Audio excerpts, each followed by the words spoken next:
어제 설교를 준비하는데 목양실에 한 성도분이 찾아오셨습니다. 5년 전에 암 수술을 받았고 이제 5년 지나서 이제 그 마지막 그 결과를 이제 보시는 중에 다른 곳에 암 세포가 있는 것이 발견되어졌습니다. 재발은 아닌데 다른 쪽에 이제 암 세포가 발견되어져서 아직 이제 뭐 1기도 아닌 0기에서 1기 사이쯤 그렇게 되어지는 상황이라고. 그런데 이제 마음이 혹시 여기 말고도 또 다른 곳에 암 세포가 있나? 이래서 이제 그런 검사도 또 이제 받으셨다고 그럽니다. 결과를 기다리고 있는데 뭘 마음이 복잡하시겠죠. 얼마나.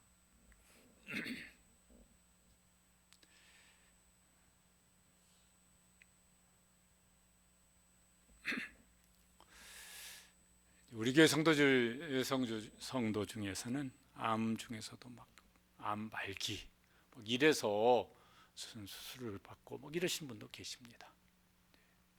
그때 유서 다 쓰고 이러시고 이제 수술 받고 이러셨다는 얘기도 들었습니다. 죽음이 이제 이렇게 가까이서 느껴지는 것이죠. 그때 죽음을 뭐라고 생각할까? 그거 어떻게 받아들일 마음이 있을까? 이제 왜 이런 말씀을 드리냐면 여기 요한복음 17장은 예수님께서 죽으시기 하루 전에 하신 기도입니다. 내일 십자가에 죽으실 겁니다. 이제 오늘 기도하시는 겁니다. 그러면서 이제 죽음을 어떻게 예수님은 생각하고 받아들이시는가? 또 살아있는 사람은 또 그러면 어떻게 살아야 되는 건가? 이런 걸 이제 기도하신 것입니다. 11절 안 읽었지만 이제 11절에 보면은 예수님은 죽음을 이렇게 생각하고 받아들이십니다. 나는 세상에 더 있지 아니하오나 그 다음에 뭐예요? 아버지께로 가옵나니. 내일이면 이제 더 이상 세상에 있지 아니할 것입니다. 끝나는 것이 아니고 새로운 이제 일이 일어날 것을 기대하십니다. 뭐예요? 아버지께로 갈 거예요. 그러니까 예수님이 생각하신 죽음은 세상에 있지 아니하고 세상을 떠나서 어떻게 하는 것이다? 아버지께로 가는 것이다. 이게 죽음입니다. 예수님이 생각하신 죽음이시고, 그래서 예수님은 죽음을 물론 십자가의 고난을 생각하시면서 예수님도 고민하신 것이 없지 않지만은 기대하시면서 받아들이시는 겁니다. 사도 바울도 보면 그런 고백을 비슷하게 했던 것이 성경에 나옵니다. 그런데 이제 걱정도 있으십니다. 걱정하는 이유는 뭐냐면은 그들 때문에 그래요. 그들은 뭐예요? 세상에 있습니다. 나는 세상을 떠나서 아버지께로 가는데 그 기대가 되어지는데 그들은 험한 세상, 악한 세상에 남아 있어야 됩니다. 그래서 예수님께서 걱정이 되시니까 뭐 하냐면 기도하시는 거예요. 이것도 이제 예수님 보여주신 중요한 우리 신앙의 원리입니다. 걱정되면 뭐 하라? 기도하라고. 걱정되면 걱정하지 말고 걱정을 가지고 뭐 하라고? 기도하라고. 예수님 그걸 제일 중요하게 여기신 것이죠. 걱정돼? 그럼 뭘 해야 돼? 기도해야지. 이제 이러시면서 이제 기도의 자리로 나아가신 것입니다. 무슨 기도를 하시냐면은 15절에 이제 이렇게 기도를 하셨습니다. 내가 비옵는 것은, 기도하시는 것은 그들을 세상에서 데려가시기 위함이 아니요. 당장 그들을 예수님과 함께 데리고 아버지께로 가는 것, 그걸 기도하지 않습니다. 아니, 그걸 위해서 예수님이 세상에 오셨습니다. 그걸 위해서 예수님이 십자가에 죽으시고 예수님 다시 재림하실 것입니다. 근데 당장은 아니라고. 언젠가 우리를 데려가실 거예요. 여러분 그런 어떤 소망, 그런 기대감을 가지고 살아가고 계십니까? 이게 우리 신앙생활에요 가장 중요한 것 중에 하나입니다. 기대감이 있어야 되겠고, 그래서 막 기다려지고, 또 기다리되 지금은 살고 있으니까 어떻게 살아야 될까, 그날을 준비하면서 이제 사는 것을 잘해야 되겠는데, 이거 신경 쓰면서 얼마나 살고 있나, 이게 이제 문제예요. 유명한 톨스토이가 한 말이래요. 세상에 죽음만큼 확실한 것도 없다. 그런데 사람들은 겨우살이, 지금쯤 이제 겨울 준비하는 거, 겨우살이를 준비하면서 죽음은 준비하지 않는다. 죽음만큼 확실하게 다가오는 미래가 없는데 그 준비하지 않고 산다는 거예요. 이상한 일이라고. 이제 나이가 얼만큼 들면요, 노후 준비를 신경을 써요. 그 지혜로운 사람이죠. 노후가 다가오니까 그건 분명한 다가올 미래니까 준비를 해야죠. 그것만큼 이제 분명한 것이 뭐냐면 죽음이에요. 그러니까 죽음 후를 준비하는 것, 노후 준비만큼 사후 준비를 하는 것이 성도의 지혜입니다. 노후 준비를 하면서 사후 준비를 안 한다. 이러면 이게 참 이게 말이 안 되는 이제 일일 것 같습니다.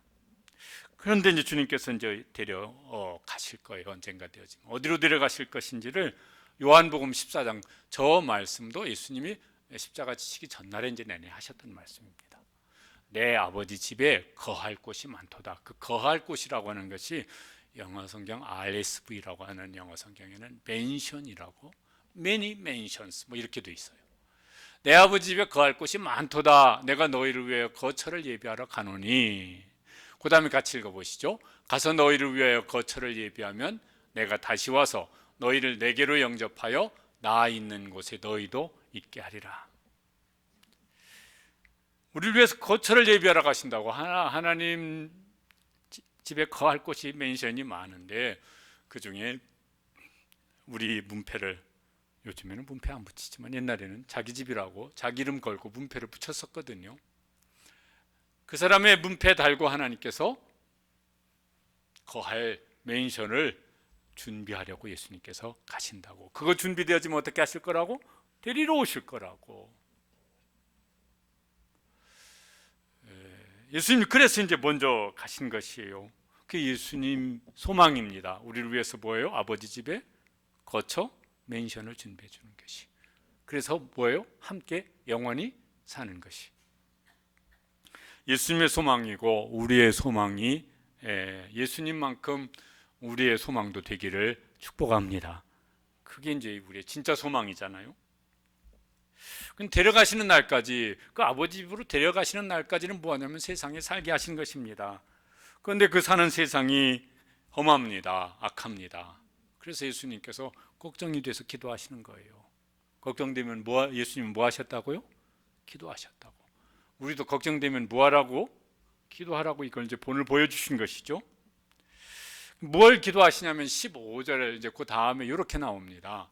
다만 악에 빠지지 않게 보호하시기를 기도하고 계세요. 세상이 악해요. 그 악하다고 하는 말은요, 악한 자가 더 이제 정확한 말이 될 것 같아요. 세상에 악한 자가 그냥 이렇게 도덕적으로 막 이렇게 이런 악한 자도 악한 자이지만은 세상의 악을 조장하고 악으로 세상을 끌어가려고 하는 악한 자가 있어요. 누굽니까?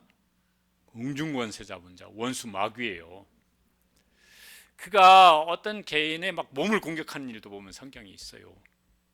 그런데 하나님을 멀리하고 하나님을 혹은 싫어하고 하나님이 우선순위가 안 되고 2순위, 3순위, 저 끝순위가 되게 만들고 그렇게 조장하는 세상에 수많은 장치들을 만들어 놨습니다. 그래서 그것 때문에 하나님께로부터 멀어져. 하나님이 우선순위가 아니야. 하나님보다 그걸 더 좋아해. 막 이런 것들을 많이 만들어 놨어요. 그러면서 뭐예요? 세상을 그렇게, 특별히 뭐냐면은 제자들이라도 예수님 믿는 우리라도 이제 그 악에 빠지도록 공격을 하고 있습니다. 마귀가 이렇게 무슨 막 잠자듯이 가만히 있으면은 걱정할 게 없어요. 그런데 마귀는 굉장히 바빠요. 쉴 틈 없이 바빠요. 뭐 하려고? 공격하려고. 성경에 보면은요, 그 공격하는 게 크게 이제 두 가지가 나옵니다. 그 속에 하여튼 뭐 대부분의 것이 다 들어있을 것 같기는 합니다. 하나는 두려움으로 공격을 합니다. 베드로전서 5장 7절에 보면은 너희 대적 마귀가 우는 사자같이 두루다니며 삼킬 자를 찾나니. 두려움을 줘요. 여러분, 두려워하면은 그 두려움에 내가 마음이 매이고 행동이 매여요. 그 두려움에 끌려다니게 되어져요. 두려워하면 그 두려움의 대상에게 내가 져요. 여러분, 내가 두려워하는 것, 사람마다 두려움이 같을 수도 있고 다른 것도 있을 수 있는데 내가 두려워하는 것 뭐가 있습니까? 그거 나도 알지만 누구도 알까요? 마귀도 알아요. 그래서 계속 그 사람에게 두려움을 가지고 공격을 합니다. 그 두려움을 더 크게 만들고 두려움 때문에 흔들리게 만들고 두려움에 사로잡히게 만들고 두려움에 타협하게 만들고 두려움에 끌려다니게 만들고 합니다.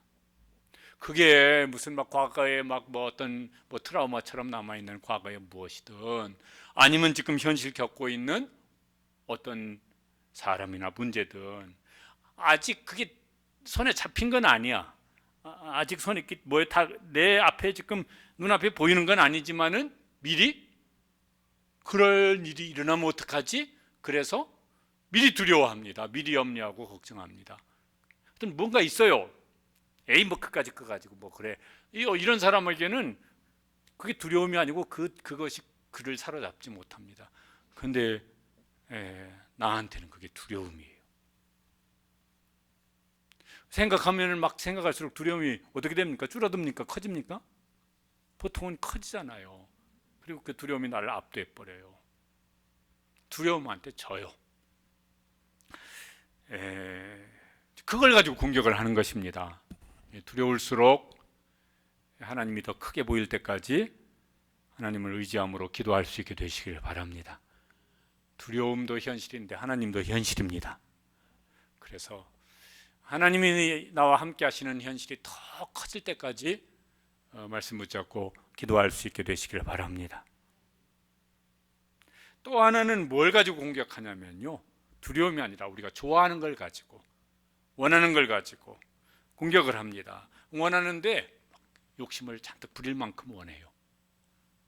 있으면 좋고 없으면 말지 뭐 요 정도 원하는 건 말고 그게 내 마음을 두려운 만큼 막 내 마음을 사로잡는 것이 있어요. 그래서 자꾸 그 욕심이 커지도록 부채질을 합니다. 세상 그렇잖아. 옆에 사람들 그렇잖아. 내 친구 그렇잖아. 네 동창 그렇잖아. 그러면서 막 자꾸 욕심을 더 커지도록 부채질을 합니다. 근데 그걸 내가 안 좋아하면 욕심 안 부리잖아요. 그죠? 근데 내가 욕심을 부리는 건 이유는 그걸 내가 좋아하기 때문에 그래요. 내가 그걸 원하기 때문에 그래요. 태초에 마귀가 하와를 유혹을 합니다. 그 전에는 보면서 무슨 생각이 들었었는지 모르겠는데 유혹을 받고 이제 봤어요. 근데 성경에 나오죠. 뭐처럼 보였어요? 너무너무 좋게 보였습니다. 거기에 마음이 홀라당 넘어가 버렸습니다. 그래서 그 유혹에 넘어가 버렸어요. 그거 그거 뭐 없어도 괜찮아. 있으면 좋고 없어도 괜찮아. 이랬더라면은요, 하와가 그 유혹에 안 넘어갔을 거예요. 그런데 그거 없으면은 불행할 것 같아요. 그거 없으면은 나는 뒤처진 인생이 될 것 같아요. 그거 없으면은 불행한 사람일 것 같아요. 그러니까 그걸 간절히 원했어요. 그러면서 유혹에 넘어가 버린 것이죠. 마귀가 나를 유혹하는 선악과가 뭔지 알고 계십니까? 하나는 뭐라고요? 두려움이 있고, 또 하나는 뭐예요? 내가 좋아하는데 욕심을 많이 부릴 만큼 좋아해요. 에베소 2장 3절 말씀에 마귀가 이제 세상을 쥐고 흔드는 것을 저렇게 설명을 했습니다. 우리 육체에 욕심을 따라 지내게 하며 육체와 마음에 뭐 하는 거? 원하는 것을 따라 살다. 그게 뭔지를 잘 이렇게 생각해 보시길 바랍니다. 생각 안 해도 분명한 그거 이미 그렇게 막 늘 그 신경 쓰고 살고 있기 때문에 늘 아는 분이 있고 나는 뭘까 이러면 한번 잘 생각을 해보시길 바랍니다. 그리고 그걸 조심할 수 있게 되시길 바랍니다. 왜냐하면은 마귀가 그걸 미끼로 삼아서 계속해서 물어라. 물으면은 너는 이제 나한테 낚인다. 이럴 것이니까. 그게 이제 세상이에요. 그래서 이제 세상이 이제 어려운 거예요. 험한 것이에요. 그래서 예수님께서 기도하고 계세요. 이미 죽으시고 부활하시고 승천하셔서 보좌 우편에 계신데도 아직도 기도하고 계세요. 로마서 8장 34절에 보면은 그랬으니 기도하고 계시다고. 같이 읽어보시겠습니다. 그는 하나님 우편에 계신 자요 우리를 위하여 간구하시는 자시니라. 지금도 보좌 우편에서 우리를 위해서 기도하고 계신다. 그러니까 이제 하나님께서 보좌 우편에 계신 주님의 기도를 들으시고 우리를 보호하시고 지켜주실 것입니다. 그러니까 이제 너무 막 두려움에 매이지도 말고 너무 그렇게 막 유혹에, 근데 유혹은 자발적으로 넘어지는 것이라서 이거는 더 어려운 것 같긴 하지만은 조심할 수 있게 되시길 바랍니다. 시편 121편 4절, 하나님은요 우리를 저렇게 지키신대요. 그러니까 너무 이렇게 걱정은 안 해도 괜찮을 것 같아요. 읽어보시죠. 이스라엘을 지키시는 이는 졸지도 아니하시고 주무시지도 아니하시리로다. 그러니까 눈에 보이는 것 때문에 너무 두려워하지 마시고, 그렇지, 하나님이 품으시고 나를 지키시지. 그러니까 그 두려움으로부터 평안을 누릴 수 있는 우리 모든 성도들 되시기를 주님의 이름으로 축복합니다. 왜 이제 마귀가 공격을 할까? 그렇게 집요하게 공격을 할까? 그러면은 자기 편이 아니라서 그래요. 같은 소속이었는데 소속이 완전히 달라져서 이제는 자기 편이 아니기 때문에 그런 거예요. 16절에 예수님 이렇게 말씀을 하셨습니다. 읽어보시겠습니다. 내가 세상에 속하지 아니함같이 그들도 세상에 속하지 아니하였사옵나이다. 예수님은 세상을 만드시고 주관하신 분이시지 세상에 속한 분은 아니세요. 세상에 휘둘리시는 분이 절대로 아니세요. 그런데 제자들은 처음에는 세상에 속해 있었어요. 그들이 제자로 부르심을 받기 전에는. 그런데 예수님의 부르심을 받아서 이제는 세상 소속이었다가 예수님 소속으로 소속이 바뀐 겁니다. 세상을 지금 살고 있기는 사는데 소속은 뭐예요? 예수님께 소속된 사람으로 세상을 사는 거예요. 그러니까 전에는 마귀가 이렇게 무슨 욕심을 가지고 오든지 두려움을 가지고 오든지 뭘 어떻게 할 수 있었는데 이게 잘 안 되는 거예요. 그러니까 이제 공격을 하는 것입니다. 교회란 말이 그 단어 뜻이 뭐냐면은 부름을 받은 사람들, 부름을 받은 공동체입니다. 세상 속에 있었어요. 그런데 이제 하나님께서 불러내셨습니다. 세상에서 불러내셨습니다. 그래서 전에는 세상에 소속되어서 살았습니다. 그런데 이제는 하나님께 소속된 사람이에요. 예수님께 소속된 사람이에요.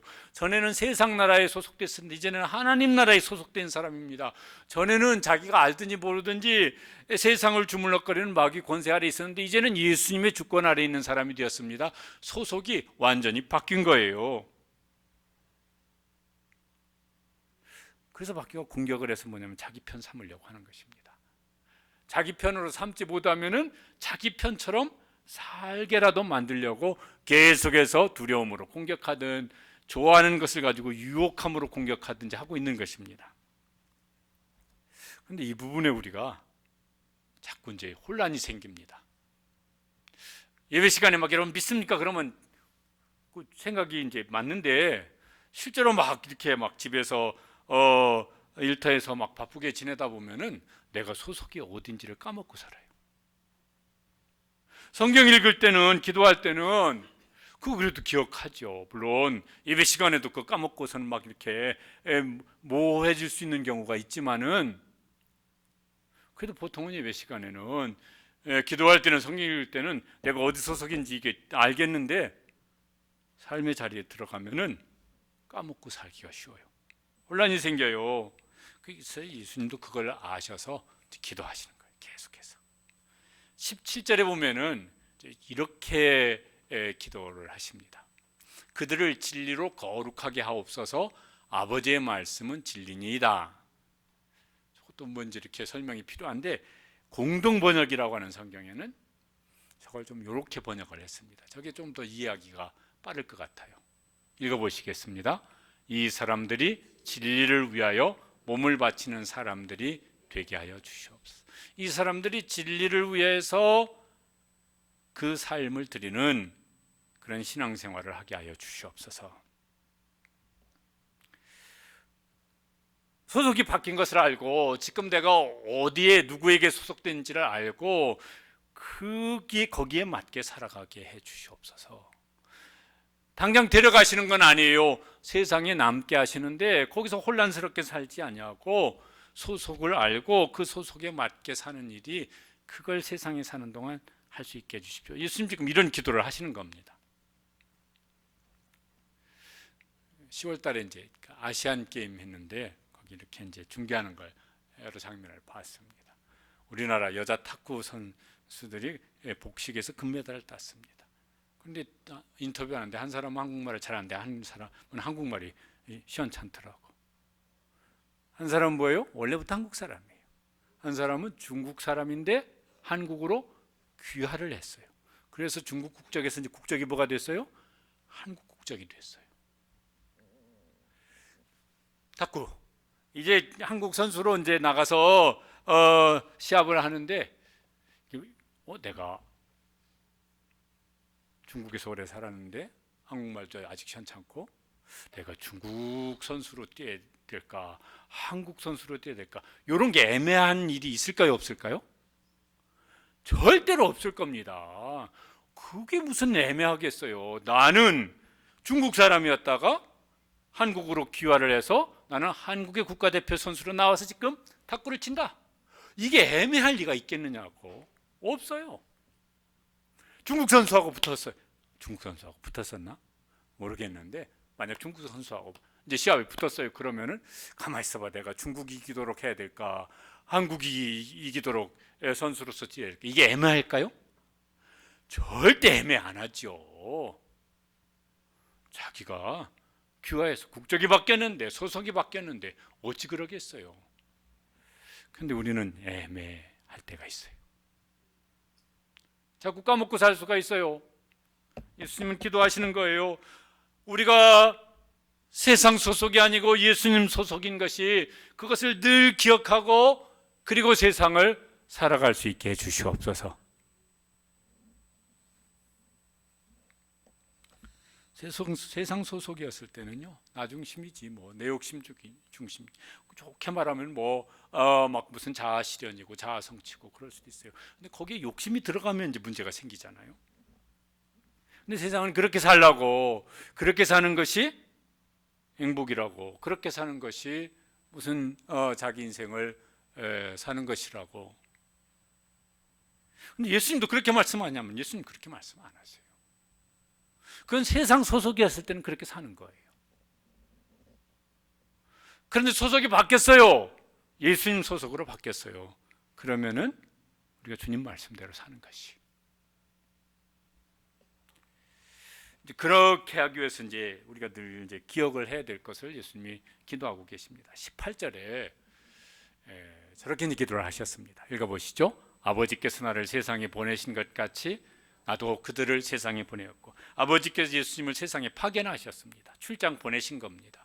그래서 예수님께서 세상에 오셔서 그 파견 나오셔서 그 하실 일을 이제 다 하신 거예요. 예수님 십자가에서 죽으실 때 마지막 하셨던 말씀 중에 한 가지가 뭐냐면은 다 이루었다.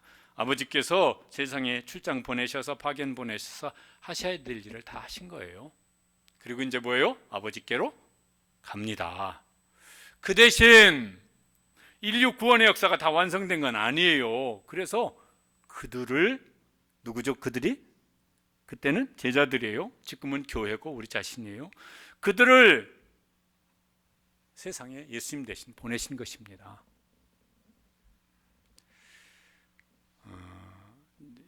예수님의 제자들을 복음서에서는 대부분 제자라고 그럽니다. 사도라고 언급한 데도 있어요. 사도행전으로 가면은 예수님의 그냥 제자들이라고 하는 건 성도들입니다. 성도들을 이제 제자들이라고 그렇게 부르고, 12제자들은 좀 다른 이름으로 부릅니다. 뭐라고 부릅니까? 다 사도라고 불러요.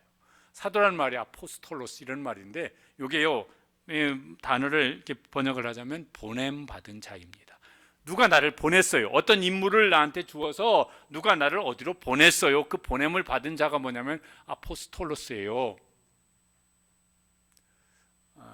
교회를 사도적 교회 이렇게 말을 합니다. 교회는 세상에서 주님께서 불러내셔서 다시 세상으로 보내셨어요. 예수님 대신해서 살라고. 사도행전을 교회행전이라고도 말을 합니다. 그 사도들을 통해서 하는 일인데, 그게 뭐냐면 그 다음에는 교회가 그 일을 이제 이어서 합니다. 그리고 교회행전은 계속돼야 돼요. 언제까지요? 주님 다시 오실 때까지 계속되어져야 합니다. 교회는 이제 아포스톨로스예요.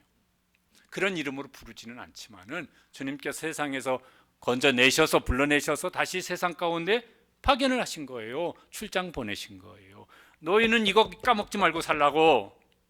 예수님 지금도 기도하고 계세요. 오늘 예배드리는 우리를 마음에 품으시고도, 주님 조상구가 또 여기 우리 김경수 오사분 셋째로 끝났어요. 언제? 넷째는 아니에요. 그런 소문도 들리길래 어떻게 되나 했던데 보내셨어요. 너희는 뭐라? 아포스톨로스다. 사도적인 삶을 살아라. 너희는 하나님이 출장 보낸 사람이다. 하나님이 출장 보내신 그 일이 무엇인지를 까먹지 말고 그걸 위해 살아라. 우리가 불렀던 찬양 중에 이거 전에도 말씀드린 적 있지만요, 세상 등지고 십자가 보내. 저게 1절, 저게 맞아요. 근데 저렇게 끝나면 안 될 것 같아요. 그래서 우리 구기림 권사님이 2절, 3절을 만드시든지 해서 부르면 좋겠어요. 2절은 어떻게 될까? 십자가 지고 세상을 보내. 3절은 십자가 지고 세상을 사네. 뭐 이렇게 나가야 돼요. 1절로만 하면 안 된다니까? 저 1절이 맞아요. 저거 꼭 필요한 건데 2절, 3절이 필요해요. 1절은 세상 등지고 십자가 보내. 2절은 십자가 지고 세상을 보내. 3절은 십자가 지고 세상을 사네. 뭐 이렇게 나가야 돼요. 어떻게 가사를 좀 만드셔서 언젠가 한번 불러보시면 좋겠습니다. 그게 맞아요. 그게 맞아요. 왜 세상에서 불러내시고 왜 세상에 다시 보내시나? 왜 데려가지 아니하시고, 데려가시면은 우리도 걱정할 거 없고 주님도 걱정하실 게 없으신데 왜 세상에 다시 보내시나? 그걸 이제 19절에 17절에도 말씀하시는데 19절에 한 번 더 말씀하십니다.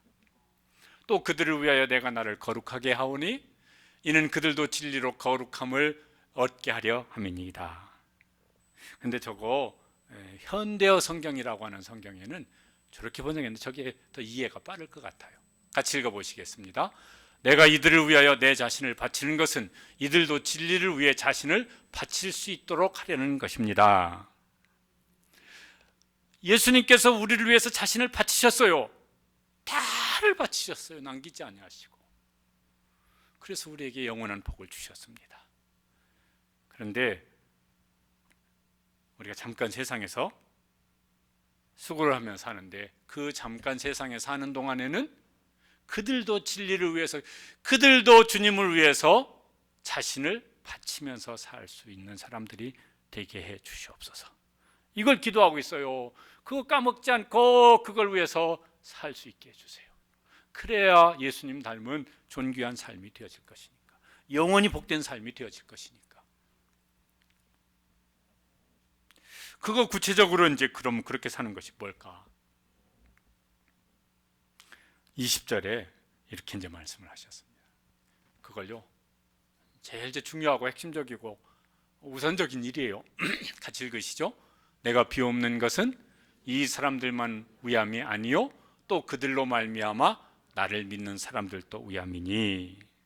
이 사람들은 그때 이제 12 제자들이죠. 물론 한 명은 가룟 유다는 돈 욕심 부리다가 세상에 떠내려가 버리고 말았지만은, 또 이 사람들은 또 누구냐면은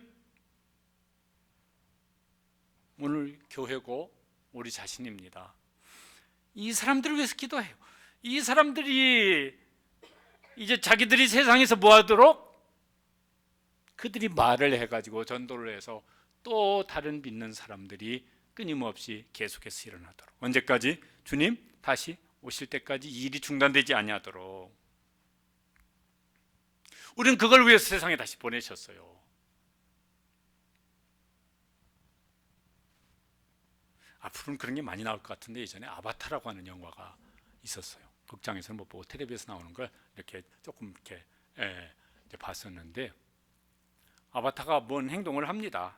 뭔 생각을 하고 어떤 행동을 하는데 자기가 하고 싶은 것을 생각하고 자기가 하고 싶은 행동을 하는 게 아니에요. 그 뒤에 뭐가 있어요? 어떤 사람이 생각하고 그렇게 행동을 하도록 뭔가를 이제 하고 있으면 그걸 따라서 하는 거예요.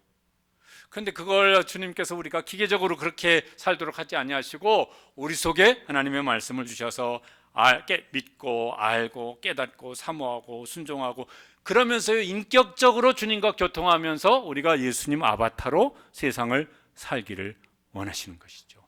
그걸 위해 세상에 보내셨습니다. 그런 점에서 교회는 예수님 아바타예요.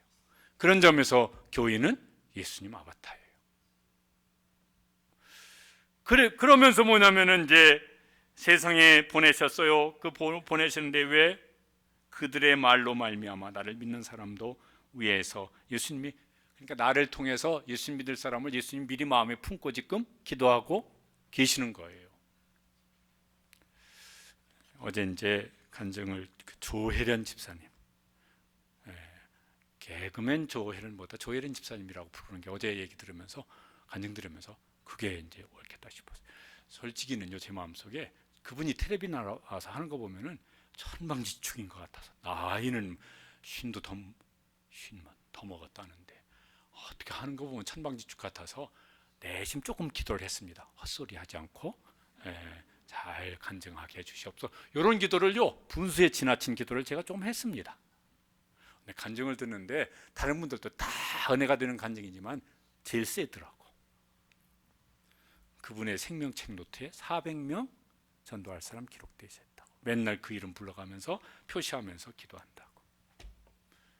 성경을 읽는 일을 카톡방을 수십 개인가 몇십 개인가 만들고 거기에 사람을 불러서 성경을 읽게 한다고. 그 사람 한가한 사람? 그 사람 아니지. 그분 한가한 분 아닌데 굉장히 바쁘게 사는 분 같은데 그렇게 산다고. 그리고 가족 우선 가족을 식구도 많으니까 1호, 2호, 3호 막 이렇게 부르던데 돌아왔다고. 이야, 대단하시더만. 대단한 집사님이시더만. 세상을 사는데 뭐예요? 예수님 아바타로 사는 거지 뭐.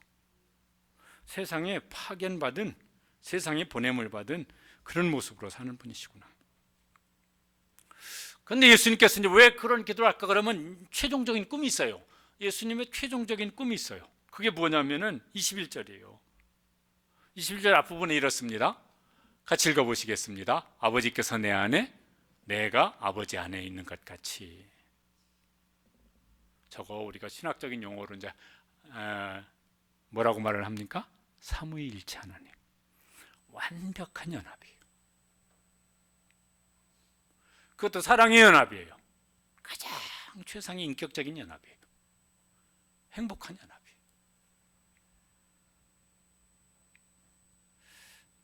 이제 이런 생각이 들었습니다. 예수님이 사역하시는 동안 막 이렇게 제자들도 몰라주고 사람들을 외면당하고 배신당하고 막 이런 일들이 있었습니다. 외로우신 적이 있으셨을까? 나 참 외롭다. 그런 적이 있으셨을까? 그런 적이 있으셨을 것 같습니까? 제 생각에는 없으셨을 것 같아요. 세상이 있지만은 여전히 아버지 안에 계시고 아버지께서 내 안에 계시고 그게 막 사랑 안에 충만하신 사랑 안에 나는 그 사랑 안에 있고 아버지는 내 사랑 안에 있고 그러니까 안 외로우셨을 것 같아요. 설령 혼자 어디 기도하고 계셔도 안 외로우셨을 것 같아요. 그런데 이 영원한 행복한 연합에 우리도 초대하세요. 그 다음에 뭐라고 되냐면 이걸 기도하고 계십니다. 그들도 다 우리 안에 있게 하사. 우리도 그 완전한 사랑의 연합. 오유. 이제 여기 띄었네. 그 전에 이제 간증하셨던 스티브 모리슨 장로님.